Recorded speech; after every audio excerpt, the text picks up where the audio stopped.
Hey everybody, welcome to Kingdom of Honor. I'm your host, Sandman Shane Spoody, along with my good buddy, the Honorable Jeff. Hello. And today we're talking about my current favorite wrestling promotion, Ring of Honor. So, um, Jeff, I don't know if you've been following Ring of Honor television lately, but it feels a lot to me like we used to like about NXT. You know, where there's two or three matches, you don't get the same people every single week, you get high stakes every single week, and they're always building to something. It feels so. I think that's why Ring of Honor I'm enjoying so much right now is that it feels like I don't. It's not a huge time commitment. Nothing drags, and you don't get you know the same people every single week on the show. Well, there's one thing about wrestling that it used to be that a weekly wrestling television show was used to set up the pay-per-view 3 months from now. Right. Somewhere in the 90s, we got away from that and it all became about the weekly shows. And Yep. I think that is where wrestling took a bad turn. That's where things got a little bit wonky, I guess, in the way that wrestling is viewed. And it's nice that there's still a promotion out there just doing a 1 hour weekly show. Yep.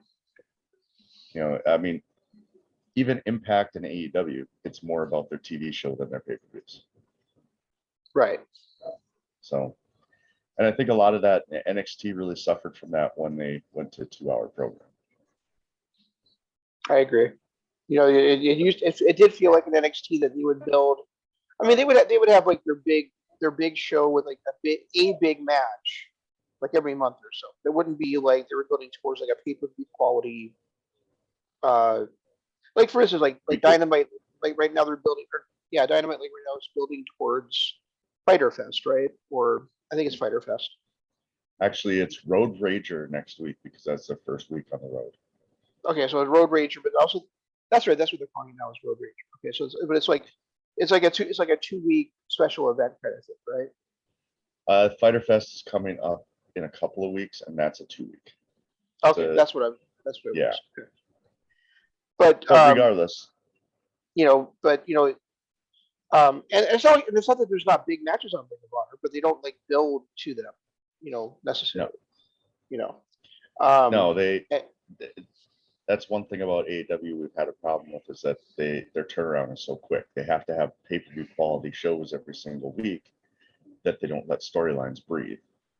So it gets announced Jungle Boy is #1 contender because he won a battle royal and he gets his title shot 2 weeks later. There's no real build to the actual match. Right. Whereas, this coming week on Ring of Honor, this show that debuts on Monday, you could argue that it's building to a big show, but at the same time, I should say I said Monday, but I mean it's actually that it actually would have debuted before the show comes on the air. But there've been two things that they've been kind of building. Like, Jonathan Gresham is 9-0 now in pure division matches, right?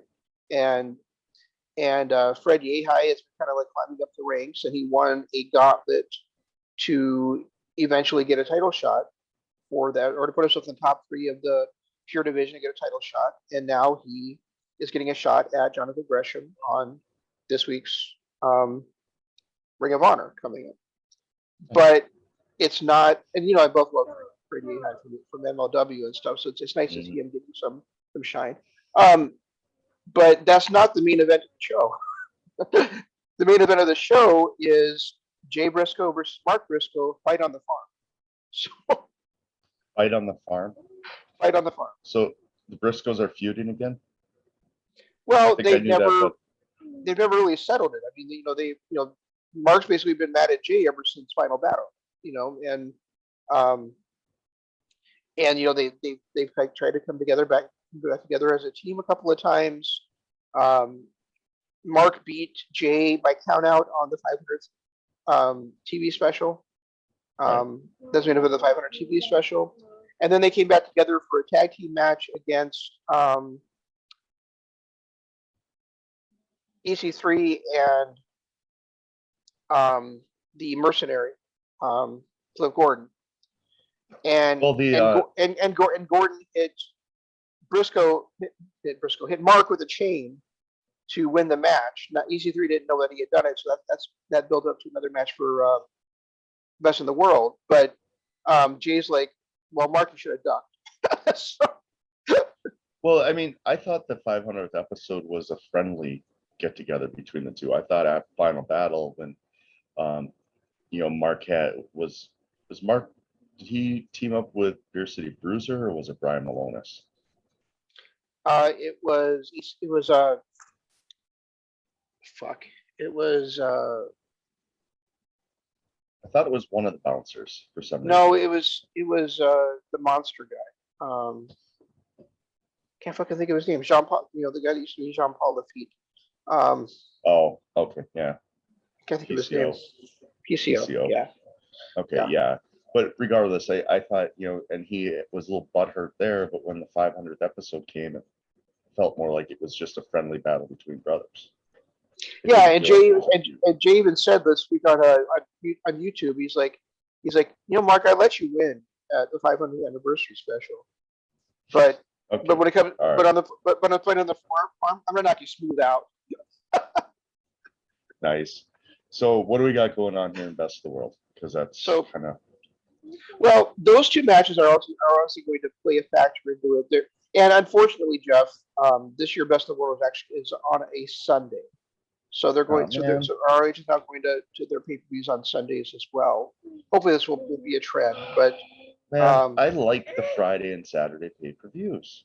I do too. I really, really like them. In New Japan, we can't really count on them because they could just throw a pay-per-view on a Tuesday and be okay with it. Right. But there's the two things we could always count on was AEW and their Saturday nights, Ring of Honor and their Friday nights. Yep. Yep, but instead, we've got to watch it on. We don't have to watch it on Sunday, but the show is on Sunday now. So and their shows always start anyway. So assuming that starts at 7 o'clock our time, that's going 4 hours. We're up till like 11 o'clock, and I got to get up the next morning and start a training class. It's not exactly my idea of a fun time. So no. And that's the other thing too. If they'd stuck to their 2.5 to 3 hour pay-per-view time, Sunday nights would be fine. But when every pay-per-view is pushing 4 or 5 hours now, which that just blows me away too. But yeah, it's been announced as 4 hours, and the two matches on the pre-show are. So there was a match between. Well, there was. You haven't been following the rookie show, right, Jeff? No, I've checked it out here and there, but I haven't been steadily following any wrestling. Okay, so they've had Survival of the Fittest going on, where they had their 12 competitors, first round matches, and then the final 6 went to the elimination gauntlet as per usual Survival of the Fittest. And one of those matches in the first round was Infinite Eli Isom taking on Dak Draper. And when those two guys were facing each other, Dalton Castle came down with his flock of like 5 or 6 boys, and he was out there kind of distracting both of them. And Isom ended up getting the win on the distraction, and then Dalton kicked him in the nuts. And Isom was like, well, obviously these two guys have something going on against each other. And somehow, I'm not exactly sure how, because I've been following it. I didn't see how this happened, but somehow all 3 of those guys ended up coming together, and now they are going to challenge. I'm sorry, this is actually not on the pre-show, so I'm kind of jumping ahead a little bit. But those 3 guys are going to be challenging the 6-man champs, Shane Taylor Promotions, for the 6-man on the show. Okay. So that'll probably be a decent match, but it's a little bit odd. So they've only got five matches announced for it. Correct, but one of the reasons for that is whatever happens with the Briscoes is going to set up something else. Yes. Also, the World Tag Team Champions, Red Titus and Tracy Williams, have challenged members of Violence Unlimited to a fight without honor on the show. So that has not been confirmed yet, but we'll probably see something like, well, who are the two members that are not don't already have a match? So it would be Homicide and Chris Dickinson probably. So Homicide and Chris Dickinson will probably be challenging for the tag titles in a fight without honor on the show as well. I'm assuming that it'll be confirmed on week by week on YouTube, or it'll be confirmed on ROH television on Monday. When is the show? It's next Saturday. Next Sunday, July 11th. Okay. Yep. So looking at this, Josh Woods versus Silas Young is one I'm looking forward to. Yep. Lethal and King, Brody King, and EC3 and Flip Gordon. Those three matches, all three look really fun. When did Tony Deppen win the television championship? He won it like 2 weeks after Tracy Williams won it. He was Tracy Williams' first title defense, and he beat Williams with a trap pin. Oh, because I like Tony Deppen. I guess I didn't realize that he'd been pushed that far so fast. And then Deppen defended the television title against both Williams and Dragon Lee as being the two former champions. Neither one of them had gotten a rematch, right? So he defended the title against them last week on Ring of Honor, and in a triple threat. And when the referee and Deppen both had their backs turned, Dragon Lee kicked Tracy Williams right in the nuts, and then backed off so Deppen could roll in and hit a roll up on him. And he just stood back and waited, let him pin him. And then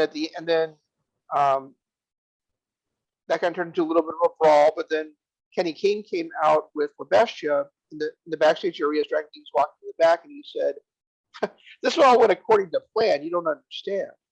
You know, the strategy for tonight was not to win the match; it was to not lose the match." So now Dragon Lee didn't get pinned. He is the number one contender for the television championship. So if you've got any guts, you'll put that title on the line against Dragon Lee at best. So he's like, no, wait. I'm not asking you. I'm telling you, you will put the title on the line against Tony Deppen. Against Dragon Lee at best in the world. When we're coming to your crib where your wife and your kid. And then Deppen's like, let's do it right now. And then Dragon Lee's like, oh, you want to go now? And then he started walking to the back, and then King goes, best in the world, but we're knocking on you. That was so. Jeff, at least watch that promo, because Kenny King was fucking on fire there. He is so much better right now as a member of La Faction Ingobernables than he has been the last few years. So. Well, that's what I was just going to say. Looking at this card, there's no foundation members. Roosh is the only one from what are they called? La Faction Ingobernables. Yep. Okay. Roosh is the only member of that on here. And there's no Briscoe, so obviously there's more matches coming. Well, no, Dragon Lee's on there. Remember Dragon Lee's challenging? Oh, yeah. Okay.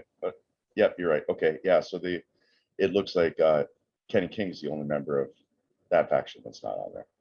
Yeah, and then Jay Lethal is there against Brody King, so there is a foundation member on. Yeah, but who has the tag belts? Tracy Williams and Rhett Titus.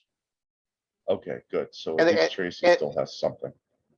And they threw out that challenge to Violence Unlimited for a fight without honor at Best of the World. So I'm still assuming that's going to be confirmed before Sunday.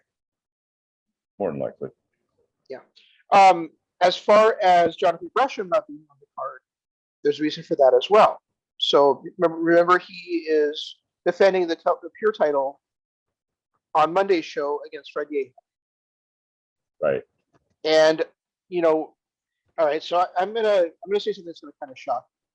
He's gonna be defending the championship. Well, I shouldn't say he will, but either Fred Yehi or Jonathan Gresham, whoever wins that pure match on Monday, would be defending the pure title against the worthy opponent for that championship who won a pure wrestling gauntlet on YouTube that I watched this morning, Mike Bennett. Nice. Yeah. And Gresham was doing commentary for that match along with Riccaboni and shit, I can't think of his. I lost his name at the moment, but the usual team, you know. And Gresham was fucking pissed. He was like, "What the hell is Mike Bennett doing in a pure wrestling gauntlet? This guy has never fought with honor at all, you know, all that kind of stuff." And but Bennett actually won the gauntlet, and he won the last leg of the gauntlet without having any rope breaks available to him against PJ Black. So. I am so confused right now, and I'm sorry I don't mean to change the subject here, but I didn't realize that Brody King started a new foundation, you know, and that's Violence Unlimited. And then I'm looking at this going, trying to figure out who the members are, Homicide, Dickinson, and Tony Deppen, along with Brody King. But it says here that Dickinson is also a part of New Japan Pro Wrestling's show NJPW Strong, where he's part of Filthy, Tom Lawler's Team Filthy. That also includes Team Filthy, includes Dickinson, JR Kratos, and AEW's Danny Limelight. And then Lawler is also on MLW Wrestling with Team Filthy, that features King Mo, Kid Osborne, and Violence is Forever, Dominic Guarini and Kevin Koo. Oh, okay. Is Tom Lawler really that busy? Well, we haven't been watching him in MLW, so I didn't notice that Team Filthy was a thing again over there, you know.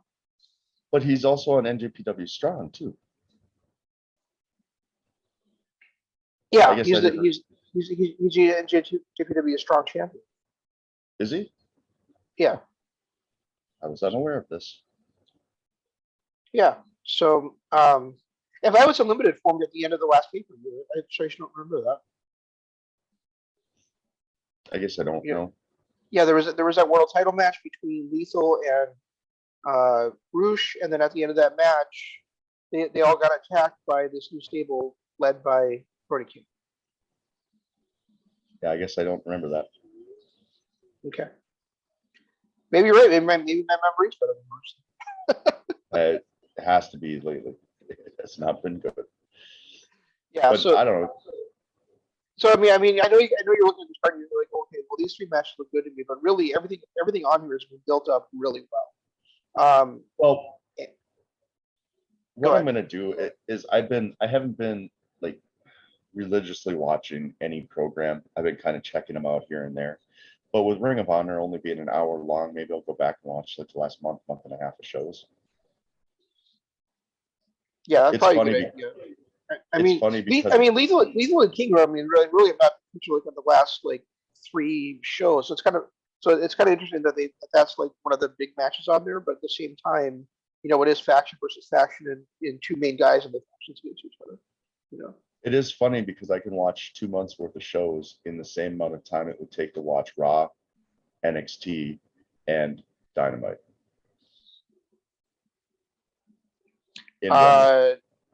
No, you could watch 6 weeks worth of shows.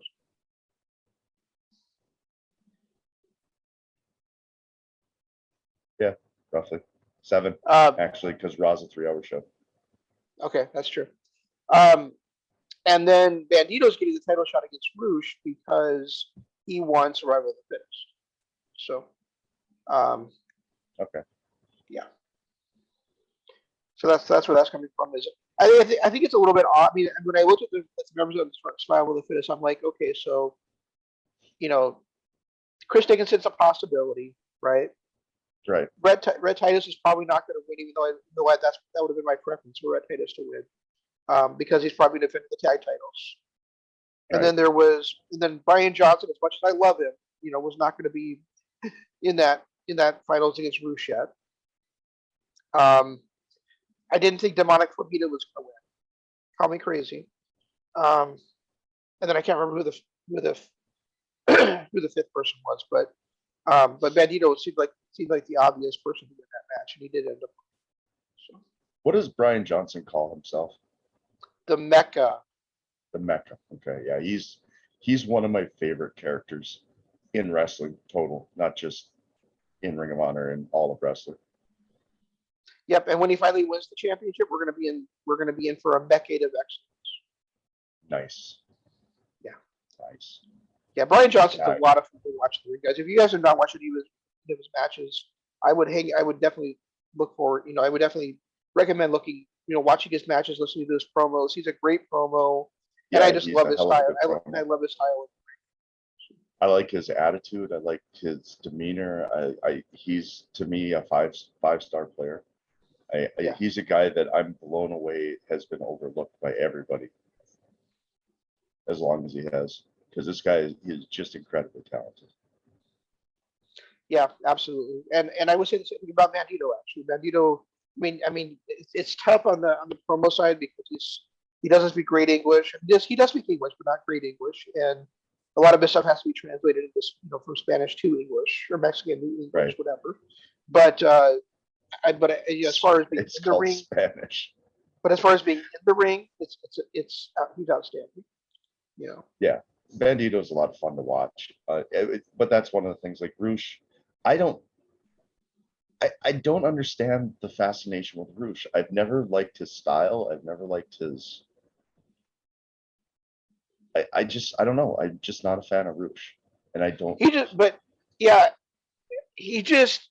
I guess with Roosh, the thing is that he just has this aura, right? I mean, he's got this aura of invincibility about him. He's got this incredible arrogance that translates to this amazing charisma to him. And he really is great when he actually stays inside the ring and wrestles. But my biggest thing about him is that fucking Michinoku or Minoru Suzuki style he has, where he's just gonna hit people with chairs and choke them out shit outside the ring, and the referees don't do shit about it. I mean, they do shit about him. They don't disqualify him. He doesn't get fined. Well, I guess technically, Lux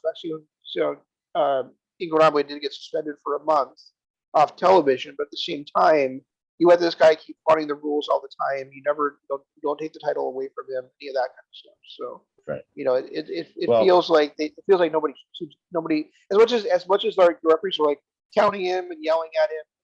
The announcers are always like, "Well, this guy's terrible." Nobody in the main office is. So. Well, I think the biggest reason why I'm not a fan of his is because the two standout matches that come to mind when I think of Roosh is his 3-second victory over Dalton Castle and that awful match he had against PCO where PCO got jump started by a car. Yeah, that's true. I honestly, for the life of me, cannot remember another Roosh match that I saw that I can actually even remember who his opponents were. So, when two of the worst matches in the history of the world are what I affiliate him with, it's tough for me to. And like I said, I guess I just don't like his style. I don't like that bullhorn kick or whatever the hell they call it. I'm not a fan of his. Just not at all. It's just called the horns, actually. But yeah, I do get that, Jeff. But I do think in the ring he's absolutely outstanding. I just think when he gets to that bullshit where he's, like I said, when he's doing the cables and the chairs, it turns my stomach so bad. It works for Suzuki. And he has, and actually he's had he had 2 great matches in December of last year, one against Brody King and one against Shane Taylor, and he had that great match against or a really good match against not Jonathan Gresham, but Jay Lethal at the anniversary show. I mean, I understand why. Like, I don't think you actually watched this with Shane Taylor, but I can understand why the other matches just slip your memory if you just can't you get those other two things out of your mind. It's hard to get that PCO jump started by a car out of my mind. That is just, I don't know that I will ever get that out of my head.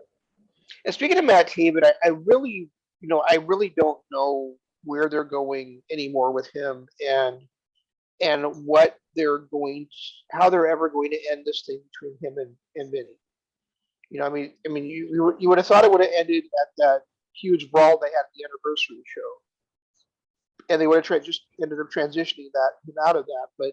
But no, I mean, even though there's been this mandate that they can't touch each other, Vinny is still pulling all the strings behind the scenes on him.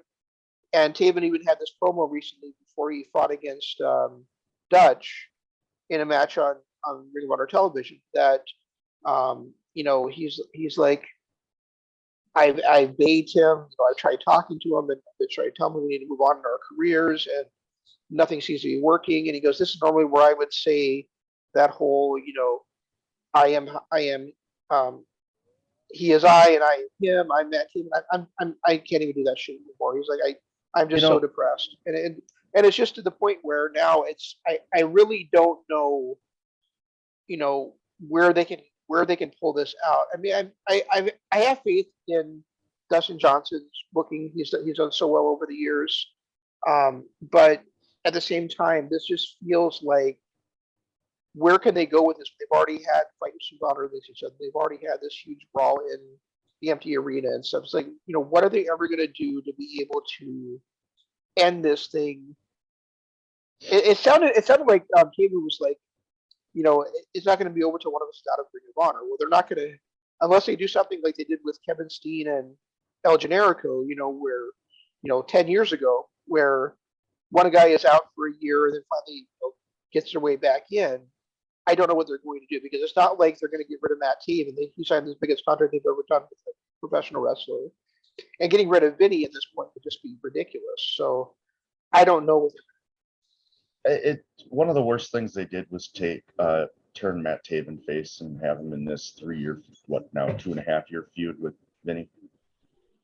Seems that way, at least, yeah. It's year and a half. Because it started right before the pandemic, didn't it? It didn't start at Final Battle when. Yeah, he turned on him like October of 2019, and they had their match at Final Battle. So I think we're looking at about a year and a half. Yeah, well, we're closing in on 2 years. I mean, we're closing July. on 2 years, absolutely. Yeah,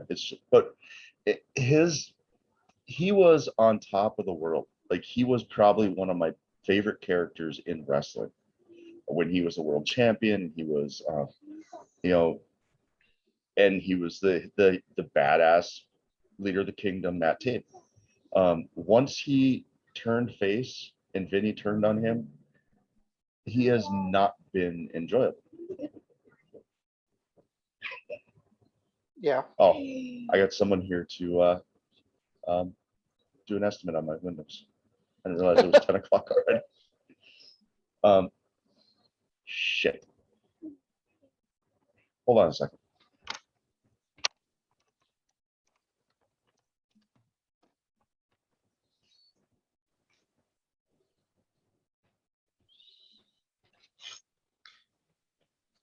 All right, guys, we're back. A little bit of a technical intro. Well, not technical, a little bit of a personal life interruption there.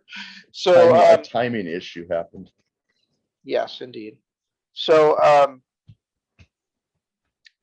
the other match I think I didn't mention is that there's actually 2 matches on the pre-show. There's PCO and Danhausen taking on the Bouncers, and Monica Flamita taking on Ray Horace in the other one. So, we were talking about how this, how Ring of Honor or our pay-per-views also. They used to be 2.5 to 3 hours.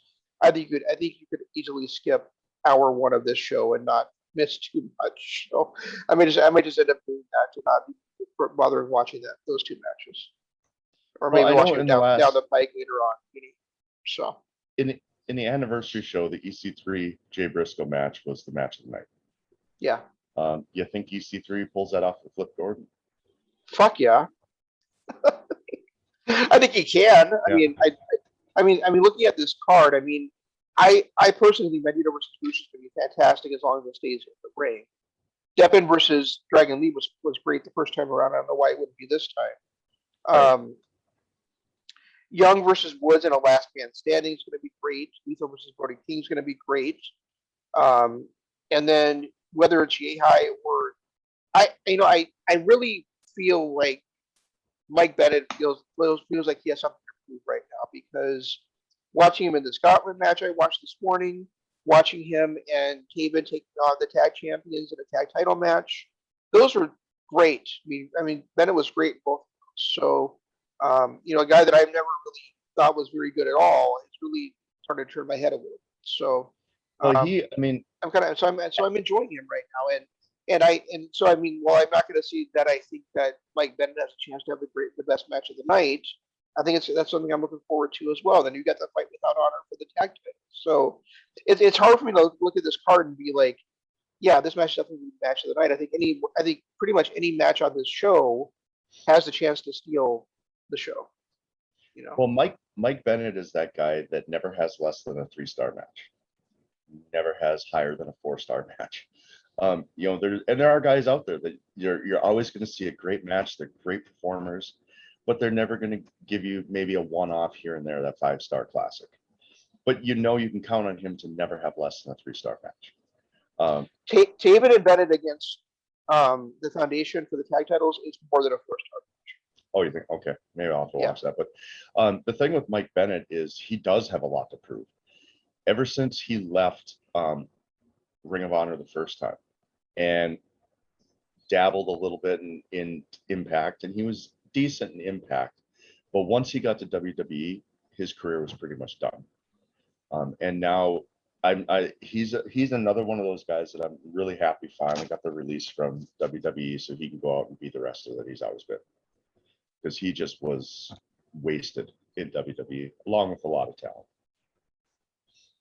If you have an hour, 50 minutes that you can devote to it, Jeff, I would recommend watching the Gauntlet match that I watched this morning because you'll see a different Mike Bennett than what you've seen before. And you can tell that he worked with Nigel when he was in WWE because he was doing Nigel McGuinness moves. Like he won 2 of his matches with the one judge, and he was actually doing some of the old Nigel arm work, focusing on the arm. So if he starts wrestling that style, then I'd be perfectly fine with him. Okay. Yeah. What was that Gauntlet match? Was it from this week or? It's from like a week ago. It's like labeled a special Gauntlet match basically. Okay. It's Will Ferrara, world famous CB is in there. Ryan Nova's back as Ryan Mooney, and that looks like it's gonna be a nice gimmick for him. You remember Ryan Nova at all? Yeah, he's going by his real name now. Yeah. He used to be part of that group with what was it, Shinobi Shadow Squad or whatever, with Cheeseburger and Eli Isom. I'm glad to see him and Eli kind of break apart from that. Yeah, me too. And Eli's been outstanding as well. So that's another thing. That's something about Ring of Honor being like NXT was before, is we've seen all these like young up and coming guys that they get a chance to not only make a first impression on you, but to keep growing as a character. Right. And you get to like a month, like even a month ago, I would have been like, I fucking hate Danhausen, and now he's growing up. Now I'm starting to enjoy him, and he's actually even doing a second character on there now too. So. Oh dear God.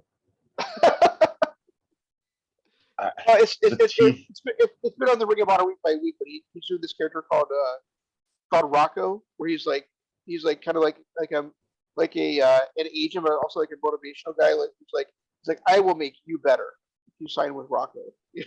So he's doing kind of like a Su Yung and a Abyss type thing where he's playing 2 characters. One just I don't think crazy. I except for I don't think you're supposed to know that. Oh, we're not supposed to know that he's Danhausen? I don't think we're supposed to know he's Rock. Oh, okay. Well, because he's wearing a hat and he's got like longer hair, which I'm assuming is a wig attached to the hat. right. You know, and then he doesn't wear, he's not wearing his face paint, and but you can tell just by like his size and the way he talks that it's that it's him. That it's Danhausen. Yeah. So. I hope that if it pulls off, because I don't know that it was ever done better. I mean, of course, Foley's the one that pulled it off the best, the three faces of Foley and all that stuff. Being able to come out with three separate characters and make them all great. But I don't know that this alter ego thing has ever been done better than Abyss. I don't know. I really enjoyed the Hurricane Helm stuff too, where he was Gregory Helms and also he was also the Hurricane. And then the reporter. Yeah. Yeah, that was actually good though too. That I think the reason why it works so well with Abyss and Chris Parks is because they didn't acknowledge each other. Where Hurricane acknowledged Shane Helms, and Foley obviously acknowledged Dude Love and all that stuff. But the way that Chris Parks did it with Abyss and Chris Parks was there was no connection to the two of them. They were just completely separate people that didn't acknowledge each other. Yeah, that's fair. And that's why if they pull this off right, it could be the best one since then. Right. So guys, I would definitely check this out. Check out the show this coming Sunday night, and we'll have a review for it in 2 weeks because we're not going to be able to review it on Sunday night after before it goes off the air and have it up for you on Monday. But yeah, it would have been nice if they did a Friday show so we could have watched it and done. Yeah. Oops. Anyway. Agreed, but they didn't. So I don't. So I'm not sure what we're doing for next week's show, but we'll figure it out, and we'll be back with you next week for a wrestling show as well. Well, here's the nice thing. Don't we have a Sinclair Honor that we can do next week? We do. We can watch two. We can watch two ROH pay-per-views in the next 7 days. I'm fine with that. So. Yeah, I mean, and the next one's Best in the World from 2012, right? We did Best in the World, didn't we? I don't remember. I think we did. Yeah, we did Best in the World. So the next one would actually be Death Before Dishonor. Okay. All right. Good. We get a little scum action happening, and then we get what is shaping up to be a really. I'm seriously. I'm going to go back and watch the last month and a half of Ring of Honor TV because just looking at this card, looking at the stars that they have, and seeing the way that they're fitting together, I have a feeling that I might be back into Ring of Honor as being one of my favorite programs again. Yeah, I mean, there's things about that I don't like. Like they were talking about like all the people that have won Survival of the Fittest before. They never once mentioned Marty Scurll's name, and that kind of bugs me. And they've got this women's title tournament coming up this summer, and they've never once mentioned Kelly Klein's name, and that bugs me some. But if you're gonna stop watching a wrestling promotion because they do scummy things to their wrestlers at times, you're never gonna find a wrestling promotion to follow. No. So yeah, and that it's still sad that Marty Scurll is nowhere. He's literally nowhere. And it bugs me because I still think Marty Scurll is one of the most talented people in the world.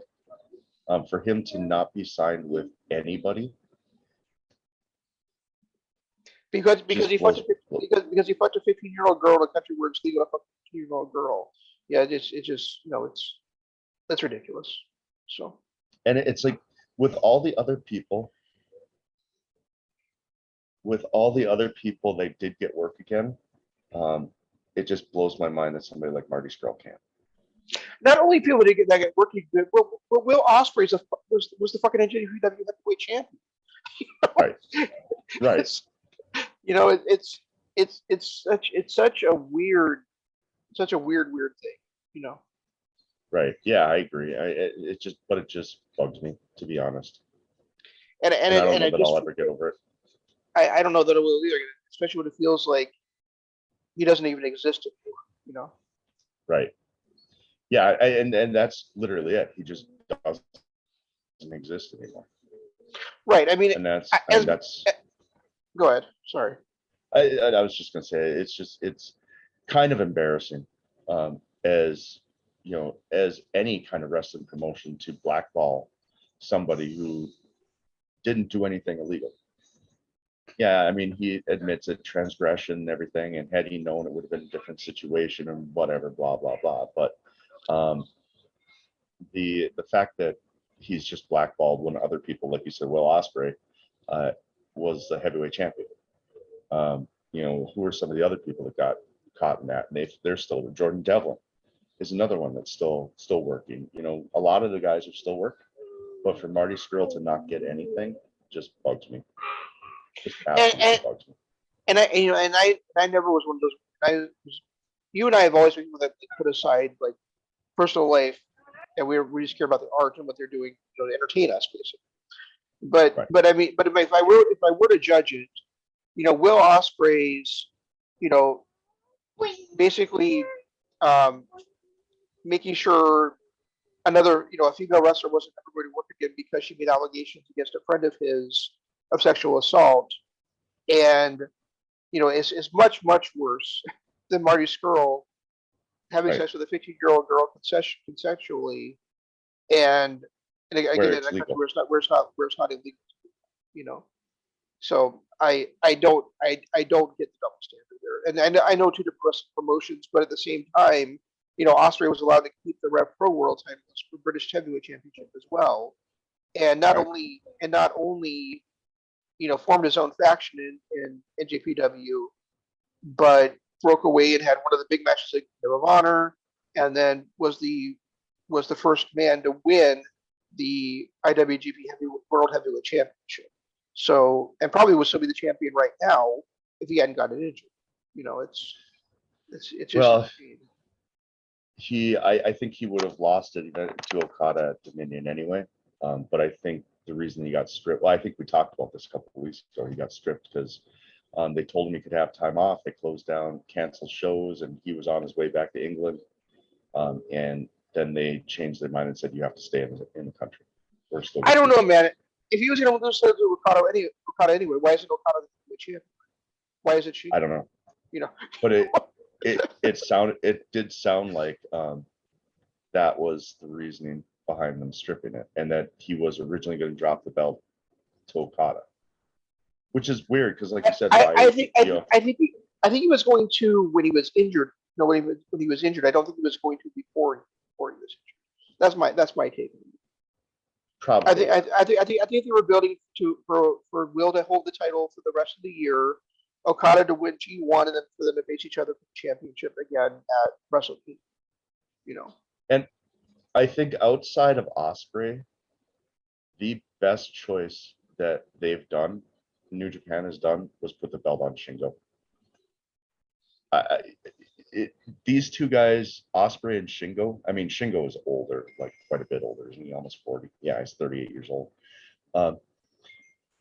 But him and Ospreay could be main event feuds for years.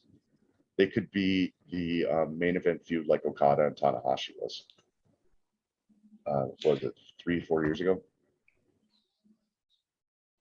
yeah, it's kind of funny that you know if you had told me, I don't know, a year ago, let's say a year ago, because they both happened in the last 12 months, that Evil and Shingo would both be IWGP Heavyweight Champion before Sonata was, I wouldn't have. Good, very good point. Yeah, very good. I think if you had told me that 2 years ago, I think over the last year, Sonata has been a little bit down. But if you look at where both Shingo and Ospreay came from, less than 2 years ago was when they started wrestling with the heavyweights. And I mean, Shingo made sense because he's got that build and everything. But Ospreay going from a junior to a heavyweight, and just to see both those guys reach that kind of success is just I'm so happy for both of them, and I like the fact that we've got these two as the last two champions. I do too. I just feared for Ospreay just because he's had these huge neck injuries. You know, this is his third one, I think, in 3 years, 3.5 years. And I just kind of feel like not only you know how much is New Japan going to be able to trust him to hold the championship, but also like, how much is it going to be smart for him to continue in pro wrestling as his career going forward? If this is the case, does he really want to be 45 years old in a wheelchair because he just kept on wrestling? His body just may not be cut out for doing it. Well, he's definitely learned by changing his style a lot, like Flip Gordon did. Flip Gordon, after his neck injury, completely changed his style. And yeah, he does still do a few flippy things, but nowhere near what he did before. And I think Ospreay, once he transitioned to heavyweight, has found a good meld of the two Ospreys, where he's not. When he first became a heavyweight, I was a little, and yet he still got injured. Basically the match he took off his kinesio tape for because he was good, he injured his neck again. Yeah, true. All right. Well, I don't know. I don't have anything else. No, I don't either. But no, this is supposed to be just a Ring of Honor preview for Best in the World. So, it's never that way with us. I mean, we could probably go for another 2.5 hours talking about AEW, but we're not going to. So, guys, if you like this at any point, hit the like button, subscribe button, ring the notification bell. Check out the other shows on our channel, and check out our Patreon if you get a chance. Patreon.com/Kingdom of Honor. Thank you so much for watching, guys. We're back with you on Wednesday to talk about Army of the Dead by Zack Snyder. Yes. And that's all we've got. Until then, this is Shane saying long days, pleasant nights, and Jeff saying goodbye.